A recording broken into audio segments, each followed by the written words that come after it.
Good morning, sir. I'm here to report the laws, policies, and program for Philippine women.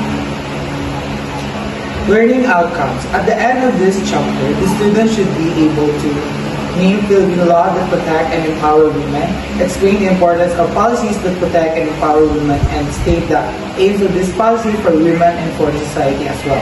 Human rights approach. So, the human rights approach ay importante man yung mga good it's essential kasi it serves as protection sa women. The Universal Declaration of Human Rights of 1948, the Convention on the Elimination of All Forms of Discrimination Against Women of 1979, the Beijing Platform for Action of 1994, the Millennium Development Goals of 2000, and the Sustainable Development Goals of 2015 are among the many documents advocating gender equality and human development. International Tracts for Human Protection. International instruments provide a context for gender mainstreaming initiative in the Philippines and serve as a basis for assessment of this initiative. 138 because the Philippines is a signatory to this instrument, it must create programs or laws to operation them. The Beijing Platform for Action, the MDGs, and the CEDAW all advocate gender equality in the national and the international sphere. This instrument were definitely the Philippines Commission of Women, PCW, the government agency that promotes gender equality and women's empowerment. The Convention on the Elimination of All Forms of Discrimination Against Women. Tag CEDAW ay dayatag International Bill of Rights. It means that mga batas nga ning sa Pilipinas at sa konman nga ga-protect sa women. Timeline of this notable policies and laws for women. The United Nations Decades of Women, 1975 to 1985. The CEDAW was adopted at 1979.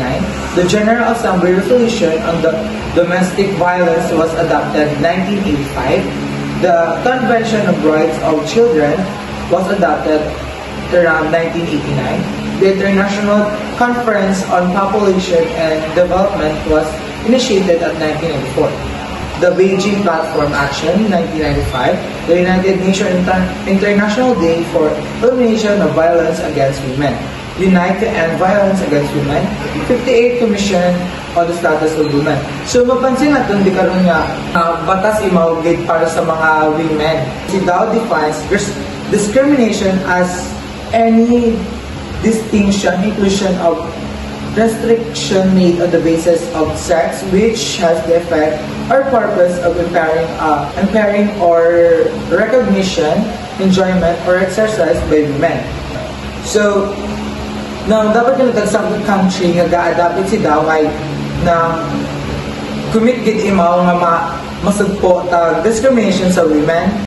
This text discusses the various international and national laws, policies, and the programs aimed at promoting gender equality and protecting women's rights. Here is a summary. International Framework. CEDAW Convention on the Elimination of All Forms of Women Discrimination Against Women requires states to end discrimination against women and ensure equality. Beijing Platform and Action. A landmark agreement that recognizes the women's subordinate position globally and aims to promote and protect their rights. Millennium Development Goals. 8 goals focus on the major issues affecting unprivileged people, including women's empowerment. Sustainable Development Goals. Built on MDGs aiming to address the poverty and equality by 2030.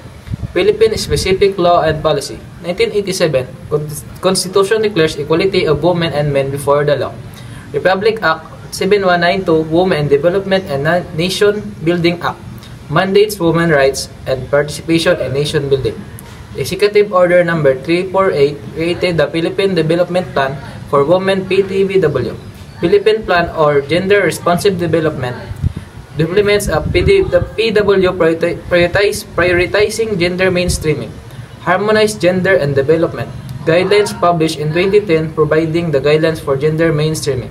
Bill and Acts, Anti-Rape Acts aims to protect women from rape and sexual violence. Anti-sexual harassment.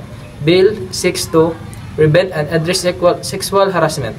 Gender-based electronic violence aims to address online violence and harassments against women. Thank you.